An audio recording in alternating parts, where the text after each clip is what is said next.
তো ওইটা আমাদের আইডিয়া করে মাইপে বের করা লাগে। মানে সমুদ্রের যে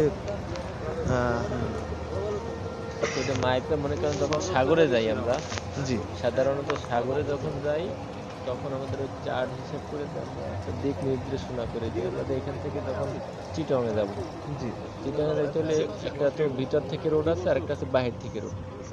বাহির থেকে যাইতে হলে আমাদের ফেয়ারওয়ে হয়ে তারপর চিটংয়ে যাইতে হবে। তো ওই যখন ফেয়ারওয়ের দিকে যাই, ফেয়ারওয়ের আগ পর্যন্ত আপনাদের ওই যে সবকিছু একটা বাংলাদেশের ভিতরেই তো ম্যাপ আছে।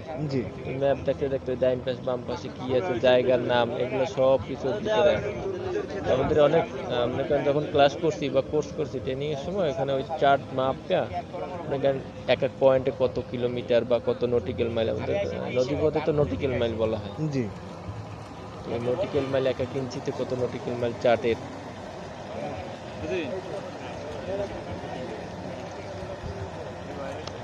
এইভাবে করে আর কি আপনার বের করে তারপরে নদী চিনে তারপরে যাইতে হয়। তো ইকুইপমেন্ট আছে আমাদের, অনেকগুলো ইকুইপমেন্ট আছে ওখানে।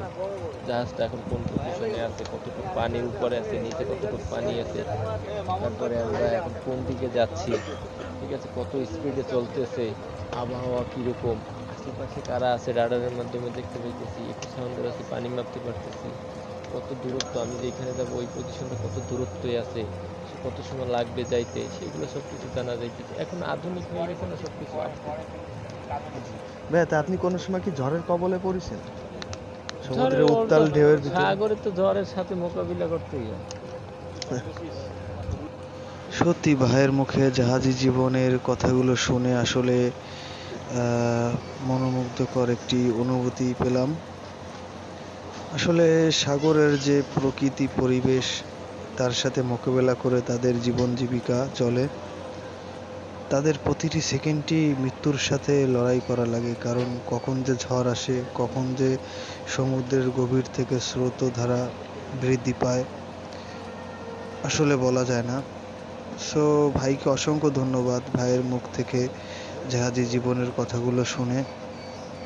ভালো থাকবেন ভাই, এবং প্রিয় দর্শক আপনারা আমাদের সাথে থাকবেন। আশা করি আরও নতুন নতুন ভিডিও নিয়ে আপনাদের সামনে হাজির হব। ধন্যবাদ। আল্লাহ হাফেজ।